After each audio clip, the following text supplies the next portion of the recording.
नमस्ते दोस्तों, स्वागत है आपका आपके अपने YouTube channel audio book club में। आज हम एक ऐसी किताब की गहराई में उतरने वाले हैं जिसने लाखों लोगों की जिंदगी बदल दी है। ये सिर्फ एक किताब नहीं बल्कि एक राह है, एक बेहतर और कामयाब जिंदगी जीने की राह। क्या आपने कभी महसूस किया है कि आपकी जिंदगी आपके कंट्रोल से बाहर जा रही है, या फिर आप उन आदतों से परेशान हैं जो आपको आगे बढ़ने से रोक रही हैं? अगर हाँ, तो आज की कहानी आपके लिए है। हम बात करेंगे एक ऐसे शख्स की जिसकी जिंदगी बिल्कुल आम थी, शायद आपकी और मेरी तरह। लेकिन एक मोड़ आया और उसने कुछ ऐसा सीखा जिसने उसकी पूरी दुनिया बदल दी। ये कहानी उस अद्भुत किताब की समरी है जो आपको सिखाएगी कि कैसे आप अपनी आदतों को बदलकर एक प्रभावशाली और खुशहाल जीवन जी सकते हैं। तो बने रहिए हमारे साथ, क्योंकि यह सफर बहुत ही रोमांचक होने वाला है। तो चलिए शुरू करते हैं राहुल से। राहुल एक मध्यम वर्गीय परिवार से ताल्लुक रखता था। उसकी जिंदगी एक रूटीन में फंसी हुई थी। सुबह उठना, ऑफिस जाना, काम करना और फिर घर आकर सो जाना। उसे हमेशा लगता था कि उसकी जिंदगी में कुछ कमी है, लेकिन उसे यह समझ नहीं आता था कि वह कमी क्या है और उसे कैसे दूर किया जाए। एक दिन ऑफिस में उसे एक नया प्रोजेक्ट मिला। यह प्रोजेक्ट बहुत बड़ा था और राहुल को इसकी जिम्मेदारी सौंपी गई थी। राहुल थोड़ा घबराया हुआ था, लेकिन उसने चुनौती स्वीकार कर ली। हालांकि जैसे जैसे प्रोजेक्ट आगे बढ़ा, राहुल को महसूस होने लगा कि चीजें उसके कंट्रोल से बाहर जा रही हैं।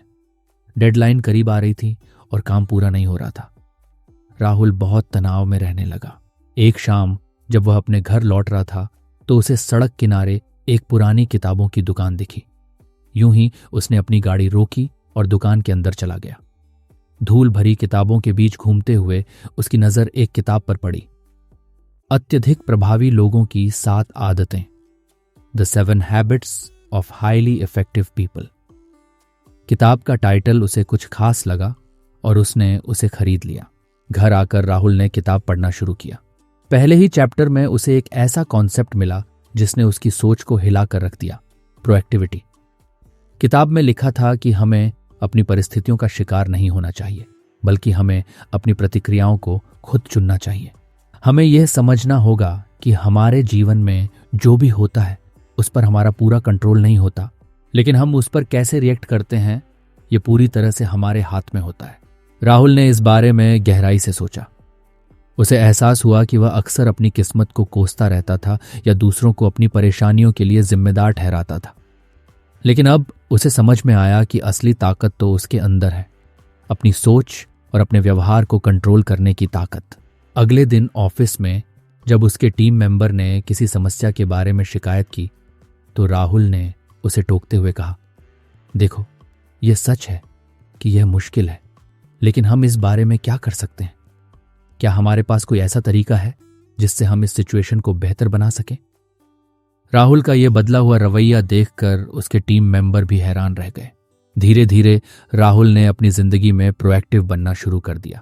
उसने अपनी गलतियों की जिम्मेदारी लेना सीखा और अपनी समस्याओं का समाधान ढूंढने पर ध्यान केंद्रित किया। उसे महसूस होने लगा कि अब वह अपनी जिंदगी की बागडोर खुद अपने हाथों में ले रहा है। इस पहले कदम के बाद राहुल ने किताब का दूसरा चैप्टर पढ़ा, जो था अंत को ध्यान में रखकर शुरुआत करना, begin with the and in mind. इस कॉन्सेप्ट ने राहुल को और भी गहराई से सोचने पर मजबूर कर दिया। किताब में लिखा था कि हमें हर काम को इस तरह से करना चाहिए जैसे कि हम पहले से ही जानते हों कि उसका नतीजा क्या होने वाला है। हमें अपनी जिंदगी के लक्ष्यों को स्पष्ट रूप से परिभाषित करना चाहिए और फिर उन लक्ष्यों को हासिल करने के लिए काम करना चाहिए। राहुल ने सोचा, मैं अपनी जिंदगी से क्या चाहता हूं? मैं कैसा इंसान बनना चाहता हूं? मेरी प्राथमिकताएं क्या हैं? इन सवालों पर विचार करने के बाद राहुल ने अपनी जिंदगी के कुछ महत्वपूर्ण लक्ष्य तय किए। उसने फैसला किया कि वह एक सफल प्रोजेक्ट मैनेजर बनना चाहता है, अपने परिवार के साथ ज्यादा समय बिताना चाहता है और हमेशा कुछ नया सीखते रहना चाहता है। अब राहुल को एक दिशा मिल गई थी। वह हर सुबह उठकर अपने लक्ष्यों के बारे में सोचता था और फिर अपने दिन की शुरुआत करता था। उसे पता था कि उसे क्या हासिल करना है और वह उस दिशा में हर दिन छोटे छोटे कदम उठा रहा था। दोस्तों, राहुल की कहानी हमें यह सिखाती है कि हमारी जिंदगी में बदलाव लाने की शक्ति हमारे अंदर ही छुपी होती है। जब हम प्रोएक्टिव बनते हैं और अपने लक्ष्यों को स्पष्ट रूप से परिभाषित करते हैं तो हम अपनी जिंदगी को एक नई दिशा दे सकते हैं। तो अब आपकी जिंदगी में ऐसी कौन सी चीज है जिसकी बागडोर आप अपने हाथ में लेना चाहते हैं, और आप अपने जीवन के अंत में खुद को कैसा देखना चाहेंगे? हमें कमेंट करके जरूर बताएं। अगले पार्ट में हम राहुल की कहानी को आगे बढ़ाएंगे और देखेंगे कि उसने कौन सी और आदतें सीखीं जिसने उसकी जिंदगी को पूरी तरह से बदल दिया। तो बने रहिए ऑडियो बुक क्लब के साथ। अब राहुल ने अत्यधिक प्रभावी लोगों की 7 आदतें किताब पढ़कर अपनी जिंदगी की बागडोर अपने हाथों में लेना शुरू किया। उसने प्रोएक्टिविटी को अपनाया और अपने जीवन के लक्ष्यों को स्पष्ट रूप से परिभाषित किया। अब आगे बढ़ते हैं और देखते हैं कि इस अद्भुत किताब ने राहुल को और क्या सिखाया। राहुल अब एक नई ऊर्जा से भरा हुआ था। उसे पता था कि उसे क्या चाहिए और वह उसे कैसे हासिल कर सकता है। लेकिन एक नई चुनौती उसके सामने आ खड़ी हुई, समय का प्रबंधन। राहुल के पास बहुत सारे काम थे, ऑफिस का प्रोजेक्ट, परिवार की जिम्मेदारियां और अपने निजी लक्ष्य। वह अक्सर महसूस करता था कि उसके पास समय ही नहीं है कि वह सब कुछ कर सके। एक दिन जब राहुल अपनी टू डू लिस्ट देख रहा था तो उसे एहसास हुआ कि उसमें बहुत सारे ऐसे काम हैं जो ज़रूरी तो हैं लेकिन उतने महत्वपूर्ण नहीं, और कुछ काम ऐसे हैं जो बहुत महत्वपूर्ण हैं लेकिन उन्हें हमेशा टाला जाता है क्योंकि वे उतने अर्जेंट नहीं लगते। उसी रात जब राहुल किताब पढ़ रहा था तो उसे तीसरा चैप्टर मिला, पहले सबसे ज़रूरी चीज़ें, पुट फर्स्ट थिंग्स फर्स्ट। इस चैप्टर ने राहुल की आंखें खोल दी। किताब में एक टाइम मैनेजमेंट मैट्रिक्स के बारे में बताया गया था जिसमें कामों को 2 आधारों पर वर्गीकृत किया गया था, महत्वपूर्ण इम्पॉर्टेंट और तत्काल अर्जेंट। टाइम मैनेजमेंट मैट्रिक्स में 4 क्वाड्रेंट थे। पहला क्वाड्रेंट तत्काल और महत्वपूर्ण। ये वो काम होते हैं जिन्हें तुरंत करने की जरूरत होती है और जो आपके लक्ष्यों के लिए बहुत महत्वपूर्ण होते हैं, जैसे कि कोई क्राइसिस या डेडलाइन। दूसरा क्वाड्रेंट गैर तत्काल लेकिन महत्वपूर्ण। ये वो काम होते हैं जो आपके लक्ष्यों के लिए महत्वपूर्ण तो होते हैं लेकिन उन्हें तुरंत करने की जरूरत नहीं होती, जैसे कि प्लानिंग करना, रिश्ते बनाना या अपनी सेहत का ध्यान रखना। तीसरा क्वाड्रेंट तत्काल लेकिन गैर महत्वपूर्ण। ये वो काम होते हैं जो अर्जेंट तो लगते हैं लेकिन वास्तव में आपके लक्ष्यों के लिए महत्वपूर्ण नहीं होते, जैसे कि कुछ मीटिंग्स या दूसरों के काम में दखल देना। चौथा क्वाड्रेंट गैर तत्काल और गैर महत्वपूर्ण।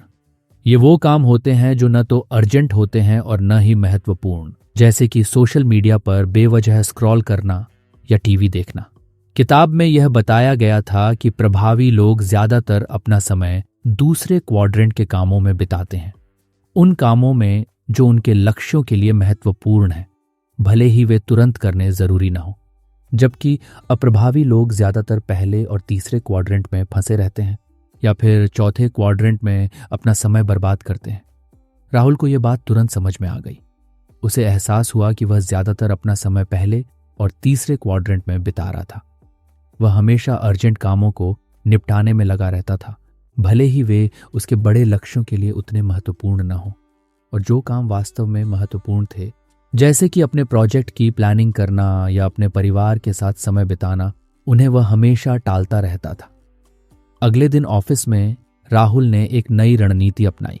उसने अपनी टू डू लिस्ट को इस मैट्रिक्स के अनुसार वर्गीकृत किया। उसने पाया कि बहुत सारे ऐसे काम थे जो उसे अर्जेंट लग रहे थे लेकिन वास्तव में उतने महत्वपूर्ण नहीं थे। उसने उन कामों को या तो दूसरों को सौंप दिया या फिर उन्हें पूरी तरह से छोड़ दिया। अब राहुल के पास दूसरे क्वाड्रेंट के कामों के लिए ज्यादा समय बचने लगा। उसने अपने प्रोजेक्ट की प्लानिंग पर ध्यान देना शुरू कर दिया, अपनी टीम के साथ बेहतर संबंध बनाने पर काम किया और शाम को घर जाकर अपने बच्चों के साथ खेलने लगा। धीरे धीरे राहुल को महसूस होने लगा कि उसकी जिंदगी में एक संतुलन आ गया है। वह अब कम तनाव में रहता था और ज्यादा खुश महसूस करता था। उसे एहसास हुआ कि समय का प्रबंधन सिर्फ कामों की लिस्ट बनाने और उन्हें टिक करने के बारे में नहीं है, बल्कि यह इस बारे में है कि आप अपनी ऊर्जा और अपना समय उन चीजों पर लगाते हैं जो वास्तव में आपके लिए मायने रखती हैं। दोस्तों, राहुल की कहानी हमें यह सिखाती है कि सफलता और खुशी पाने के लिए हमें अपनी प्राथमिकताओं को सही ढंग से तय करना सीखना होगा। हमें यह पहचानना होगा कि कौन से काम वास्तव में महत्वपूर्ण हैं और हमें उन पर अपना ध्यान केंद्रित करना होगा, भले ही वे तुरंत करने जरूरी ना हो। तो अब आप अपना ज्यादातर समय किस क्वाड्रेंट में बिताते हैं और आप अपने समय का बेहतर उपयोग कैसे कर सकते हैं ताकि आप उन चीजों पर ध्यान केंद्रित कर सकें जो वास्तव में आपके लिए महत्वपूर्ण है। हमें कमेंट करके जरूर बताएं। अगले पार्ट में हम देखेंगे कि राहुल ने लोगों के साथ अपने संबंधों को बेहतर बनाने के लिए कौन सी आदतें सीखी। तो जुड़े रहिए ऑडियो बुक क्लब के साथ। अब हम आगे बढ़ते हैं और देखते हैं कि राहुल ने दूसरों के साथ अपने संबंधों को कैसे सुधारा। राहुल अब अपने काम और समय को बेहतर ढंग से प्रबंधित कर पा रहा था, लेकिन उसे महसूस हो रहा था कि उसके आसपास के लोगों के साथ उसके संबंध उतने मजबूत नहीं हैं जितने होने चाहिए। ऑफिस में अक्सर उसकी अपने सहयोगियों से बहस हो जाती थी और घर पर भी कभी कभी उसकी पत्नी से अनबन हो जाती थी। राहुल को समझ नहीं आ रहा था कि वह क्या गलत कर रहा है। एक दिन जब राहुल किताब का अगला हिस्सा पढ़ रहा था तो उसे 2 ऐसे चैप्टर मिले जिन्होंने उसकी सोच को पूरी तरह से बदल दिया। विन विन के बारे में सोचें, थिंक विन विन, और पहले समझने की कोशिश करें फिर समझाने की, seek first to understand then to be understood. चौथी आदत, विन विन के बारे में सोचें, राहुल को यह सिखाती है कि जब भी हम किसी के साथ कोई इंटरेक्शन करते हैं तो हमें ऐसे समाधान की तलाश करनी चाहिए जिससे दोनों पक्षों को फायदा हो। ये सिर्फ मैं जीतूं और तुम हारो या तुम जीतो और मैं हारूं वाली सोच से अलग है। असली सफलता तब मिलती है जब हम एक ऐसा रास्ता खोजते हैं जिससे दोनों ही पक्षों की जरूरतें पूरी हों। राहुल ने अपने ऑफिस के एक प्रोजेक्ट के बारे में सोचा जिसमें उसकी एक सहयोगी प्रिया के साथ अक्सर मतभेद हो जाते थे। राहुल हमेशा अपनी राय को सही मानता था और प्रिया की बातों को ज्यादा ध्यान से नहीं सुनता था, लेकिन अब उसे एहसास हुआ कि शायद प्रिया के पास भी कुछ अच्छे आइडियाज हो सकते हैं जिन्हें उसने कभी समझने की कोशिश ही नहीं की। अगली बार जब प्रिया ने प्रोजेक्ट को लेकर कोई सुझाव दिया तो राहुल ने अपनी आदत बदलते हुए कहा, प्रिया, ये एक दिलचस्प विचार है, क्या तुम मुझे थोड़ा और बता सकती हो कि तुम्हें ऐसा क्यों लगता है? राहुल ने सच में प्रिया की बात को ध्यान से सुना और उसे समझने की कोशिश की, और हैरानी की बात यह थी कि प्रिया का सुझाव वाकई में बहुत अच्छा था और उससे प्रोजेक्ट को बेहतर बनाने में मदद मिली। राहुल को समझ में आया कि जब हम दूसरों के दृष्टिकोण को समझने की कोशिश करते हैं तो हम न सिर्फ उनके साथ बेहतर संबंध बनाते हैं बल्कि हमें नए और बेहतर समाधान भी मिल सकते हैं। इसके बाद राहुल ने 5वीं आदत के बारे में पढ़ा, पहले समझने की कोशिश करें फिर समझाने की। इस आदत ने राहुल को यह सिखाया कि प्रभावी संचार की कुंजी है दूसरों को ध्यान से सुनना और उनकी भावनाओं और विचारों को समझना। अक्सर हम बातचीत में इसलिए उलझ जाते हैं क्योंकि हम पहले अपनी बात कहना चाहते हैं बजाय इसके कि हम सामने वाले की बात को ठीक से समझें। राहुल ने इसे अपनी निजी जिंदगी में आजमाने का फैसला किया। एक शाम जब उसकी पत्नी सीमा किसी बात को लेकर परेशान थी तो राहुल ने उसे तुरंत सलाह देने या अपनी राय थोपने के बजाय बस उसे ध्यान से सुना। उसने सीमा से सवाल पूछे ताकि वह उसकी परेशानी को गहराई से समझ सके। राहुल ने महसूस किया कि जब उसने सीमा को बिना किसी रुकावट के अपनी बात कहने का मौका दिया तो वह खुद ही शांत हो गई और उसे अपनी समस्या का समाधान भी मिल गया। राहुल को एहसास हुआ कि जब हम सच में दूसरों को समझने की कोशिश करते हैं तो हम उनके साथ एक गहरा भावनात्मक जुड़ाव महसूस करते हैं। इससे न सिर्फ हमारे रिश्ते बेहतर होते हैं बल्कि हम दूसरों को बेहतर ढंग से सपोर्ट भी कर पाते हैं। दोस्तों, राहुल की कहानी हमें यह सिखाती है कि जीवन में आगे बढ़ने के लिए सिर्फ अपने लक्ष्यों पर ध्यान देना ही काफी नहीं है, बल्कि हमें दूसरों के साथ भी अच्छे संबंध बनाने और उन्हें समझने की कला सीखनी होगी। जब हम विन विन की सोच रखते हैं और पहले दूसरों को समझने की कोशिश करते हैं तो हम न सिर्फ अपनी सफलता सुनिश्चित करते हैं बल्कि अपने आसपास के लोगों को भी आगे बढ़ने में मदद करते हैं। तो अब क्या आप अक्सर दूसरों को सलाह देने या अपनी बात कहने में जल्दी करते हैं? और आप अगली बार किसी बातचीत में पहले सुनने और समझने पर कैसे ध्यान केंद्रित कर सकते हैं? हमें कमेंट करके जरूर बताएं। अगले पार्ट में हम देखेंगे कि राहुल ने टीम वर्क और लगातार सुधार के बारे में क्या सीखा। तो बने रही ऑडियो बुक क्लब के साथ, जिसमें अब तक हमने राहुल की कहानी के माध्यम से अत्यधिक प्रभावी लोगों की 7 आदतें किताब के महत्वपूर्ण सिद्धांतों को समझा। पिछले पार्ट्स में हमने देखा कि कैसे राहुल ने प्रोएक्टिविटी, लक्ष्यों को स्पष्ट करने, प्राथमिकताओं को तय करने, विन विन की सोच रखने और पहले समझने की कोशिश करने जैसी आदतों को अपनाकर अपनी जिंदगी में सकारात्मक बदलाव लाए। अब हम आखिरी 2 आदतों पर ध्यान देंगे जिन्होंने राहुल के जीवन को पूरी तरह से बदल दिया। राहुल ने जब छठी आदत के बारे में पढ़ा तो उसे महसूस हुआ कि यह वह चीज है जिसकी उसके काम और निजी जीवन दोनों में बहुत जरूरत थी। छठी आदत है तालमेल बिठाना, सिनर्जाइज। इसका मतलब है कि जब हम मिलकर काम करते हैं तो हम अकेले काम करने से कहीं ज्यादा बेहतर परिणाम हासिल कर सकते हैं। यह अलग अलग विचारों और शक्तियों को मिलाकर कुछ ऐसा बनाना है जो उन व्यक्तिगत योगदानों के योग्य से भी बड़ा हो। राहुल ने अपने ऑफिस में एक ऐसे प्रोजेक्ट के बारे में सोचा जहां टीम के सदस्यों के बीच अक्सर मतभेद होते थे। हर कोई अपनी राय को सबसे अच्छा मानता था और किसी दूसरे की सुनने को तैयार नहीं था। राहुल ने फैसला किया कि वह इस स्थिति में तालमेल बिठाने की कोशिश करेगा। उसने टीम की एक मीटिंग बुलाई और सभी को अपनी अपनी राय खुलकर रखने के लिए प्रोत्साहित किया। उसने ध्यान से सबकी बात सुनी और फिर उन विचारों में से समानताओं और पूरकताओं को खोजने की कोशिश की। राहुल ने टीम को यह समझाया कि हम सब मिलकर काम करके एक ऐसा समाधान निकाल सकते हैं जो हम में से किसी एक के अकेले सोचने से बेहतर होगा। शुरुआत में कुछ झिझक थी, लेकिन धीरे धीरे टीम के सदस्य एक दूसरे के विचारों को समझने और उनका सम्मान करने लगे। राहुल ने देखा कि जब अलग अलग दृष्टिकोण एक साथ आते हैं तो वाकई में कुछ अद्भुत निकल कर आता है।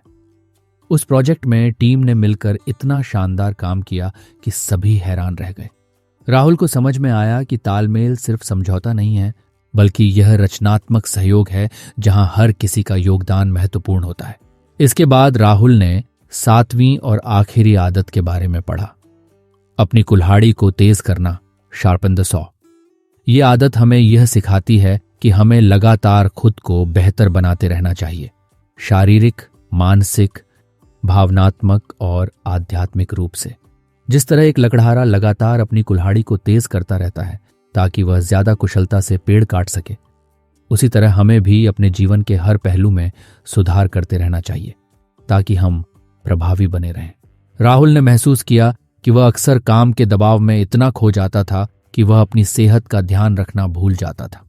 वह देर रात तक काम करता था, ठीक से सोता नहीं था और व्यायाम के लिए उसके पास बिल्कुल समय नहीं होता था। लेकिन अब उसे समझ में आया कि अगर वह खुद को तरोताजा और स्वस्थ नहीं रखेगा तो वह लंबे समय तक प्रभावी नहीं रह पाएगा। राहुल ने अपनी दिनचर्या में कुछ बदलाव किए। उसने सुबह जल्दी उठकर व्यायाम करना शुरू कर दिया, स्वस्थ भोजन खाना शुरू कर दिया और हर रात पर्याप्त नींद लेने लगा। उसने हर दिन कुछ समय पढ़ने और सोचने के लिए भी निकालना शुरू कर दिया।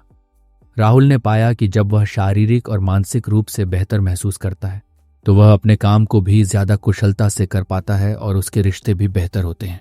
धीरे धीरे राहुल एक पूरी तरह से बदला हुआ इंसान बन गया। उसने न सिर्फ अपने लक्ष्यों को हासिल किया, बल्कि वह एक खुशहाल और संतुष्ट जीवन भी जी रहा था। उसने अत्यधिक प्रभावी लोगों की 7 आदतें को सिर्फ एक किताब के रूप में नहीं पढ़ा, बल्कि उसने इन आदतों को अपनी जिंदगी का हिस्सा बना लिया था। तो दोस्तों, यह थी राहुल की कहानी जो हमें सिखाती है कि कैसे हम अपनी आदतों को बदलकर एक अधिक प्रभावी और खुशहाल जीवन जी सकते हैं। अत्यधिक प्रभावी लोगों की 7 आदतें सिर्फ एक किताब नहीं है, ये एक गाइड है जो हमें बेहतर इंसान बनने और अपनी पूरी क्षमता को हासिल करने में मदद करती है। अगर आपको यह ऑडियो बुक समरी पसंद आया हो तो इसे लाइक ज़रूर करें और हमारे चैनल ऑडियो बुक क्लब को सब्सक्राइब करना न भूलें ताकि आपको ऐसे ही और भी प्रेरणादायक कंटेंट मिलते रहें। हमें कमेंट करके बताएं कि आपको राहुल की कहानी का कौन सा हिस्सा सबसे ज़्यादा पसंद आया और इन 7 आदतों में से कौन सी आदत आपको अपनी ज़िंदगी में सबसे ज़्यादा ज़रूरी लगती है और आप उसे आज से ही कैसे अपनाना शुरू कर सकते हैं। याद रखिए, बदलाव कभी भी आसान नहीं होता, लेकिन यह हमेशा मुमकिन होता है। अपनी आदतों पर काम करें और एक बेहतर कल की ओर बढ़ें। धन्यवाद। फिर मिलेंगे एक नई कहानी और एक नई किताब के साथ, सिर्फ ऑडियो बुक क्लब पर।